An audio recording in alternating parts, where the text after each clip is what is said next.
Hi friends, அனைவருக்கும் தீபாவளி நல்வாழ்த்துக்கள். இன்றைக்கி தீபாவளி செலிப்ரேஷன் தான் பார்க்க போகிறோம். வாங்க வீடியோக்குள்ளே போகலாம். அதுக்கு முன்னாடி ஒரு இது சொல்லிக்கிறேன். பட்டாசு வெடிக்கும்போது குழந்தைங்களை பக்கத்தில் வச்சு வெடிங்க. நீங்கள் கூட இருங்க. இந்த வீடியோ போடும்போது தீபாவளியும் முடிஞ்சிடும், இருந்தாலும் மறுநாள் வெடிக்கணும் இல்லையா, அதுதான் சொல்லிக்கிறேன். பக்கத்துலேயே இருந்து வெடிங்க. ஒரு பக்கெட் தண்ணி வச்சுக்கோங்க பக்கத்தில் பட்டாசு வெடிக்கும்போது, அதுதான் ரொம்ப முக்கியம். ஓகேங்க, வாங்க வீடியோக்குள்ளே போகலாம். அதுக்கு முன்னாடி எல்லாம் நான் செய்கிறேன்ட்டு உங்கள்கிட்ட கொஞ்சம் சின்னதாக காட்டுறேன். ரொம்ப காட்ட முடியாது, சின்னதாக. இன்றைக்கி நான் ஒன்றும் செய்யலைங்க. வடையும் சுழியும் தான் செய்கிறேன். இது ரெண்டு தான் எப்போதும் செய்வேன். மற்ற முறுக்கு அதிரசம் இதெல்லாமே நான் கடையில் தான் வாங்கிக்குவேன். என்னடா நைட் போட்டுக்கேன்னு பார்க்காதீங்க, புது நைட்டு தான் நான் குடிச்சிட்டேன். இனிமேல் தான் எல்லோரும் ஒவ்வொருத்தராக குடிப்பாங்க. லேட்டாக தான் எழுந்திரிச்சேன். இனிமேல் தான் வேலையெல்லாம் ஸ்டார்ட் பண்ணணும். வாங்க பார்க்கலாம். இப்போ பூர்ணம் தான் சேர்க்குறோம். பூர்ணத்துக்கு நான் என்ன பண்ணேன், கடலைப்பருப்பை ஊற வச்சு வேக வச்சுக்கிட்டேன். அப்போ தான் நல்லாயிருக்கும். எப்பவுமே இந்த பதத்துக்கு இருந்தால் போதும். ஒன்றும் இல்லையா, அந்த பதத்துக்கு இருந்தால் போதும். ஓகேங்களா? அதுக்கு முன்னாடி வெள்ளத்தை நான் என்ன பண்ணுவேன், லைட்டாக உடைச்சிட்டு மிக்சியில் போட்டு 2 பல்ஸ் மூடில் வச்சோம்னா நல்லா ஃபைனாக அது துருவிடும். இது சுத்தமான வெள்ளம் தான், அதனால் ஒன்றும் பாகலாம் இருக்கலாம். நான் அப்படியே தான் போட்டு பண்ணுவேன். வாங்க எப்படி பண்ணலான்னு பார்க்கலாம். அரைச்சிட்டு காட்டலாம். பாருங்க, அரைச்சிட்டேன். எப்படி ஃபைனாக வந்துச்சு பார்த்தீங்களா? இதே நாட்டு சக்கரை மாதிரியே இருக்கும். என்னடா நல்லா பேசுகிறது, ஒரு மாதிரி இருக்கிறாங்களே பார்க்குறீங்க. உடம்பு சரியில்லைனா அதனால தான் கொஞ்சம் நல்லா பேசுகிறேன். எது தப்பாக எடுத்துங்க. இது என்ன பண்ணணும், இதை நல்லா கையிலேயே நான் பிசைஞ்சிருக்கேன். ஏன்னா கொஞ்சம் தான் செய்கிறேன், மீனெல்லாம் போகிறதுக்கு வாய்ப்பு இல்லை.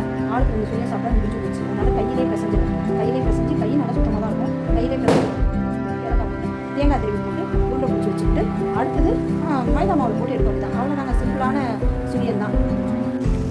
வடை ரெடி பண்ணி போட்டாச்சு. ஆனால் வடையாக வரல, போண்டாவாக தான் வந்துச்சு. கொஞ்சம் தண்ணி கூடி போச்சு, அதனால் போண்டாவாக தான் வந்துருக்குங்க. பாருங்க, போண்டா சொல்கிறேன்.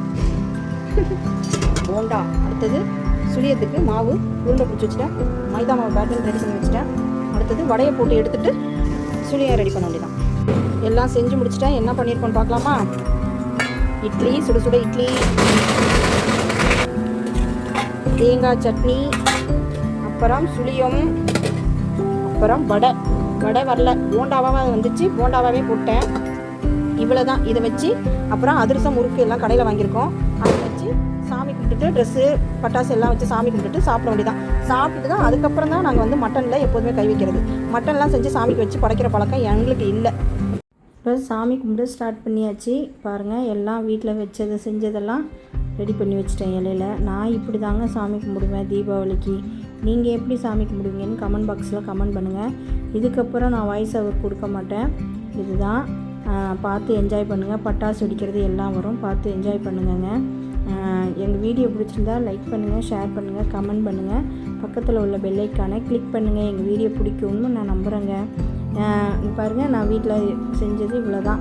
முறுக்கு அதிரசம்லாம் கடையில் வாங்கினது தான். ரவா லட்டு நான் தான் செஞ்சேன். ஆல்ரெடி வீடியோ போட்டிருக்கேன், வேணால் செக் பண்ணி பார்த்துக்கோங்க. ஓகேங்க, அடுத்தது நீங்களே பார்த்து என்ஜாய் பண்ணுங்கள். காக்காவுக்கு வச்சுட்டு தான் நம்ம சாப்பிடணும். கூப்பிடுங்க காக்கா, ஆனால் வராது. காக்கா வராது. காக்கா காக்கா காக்கா.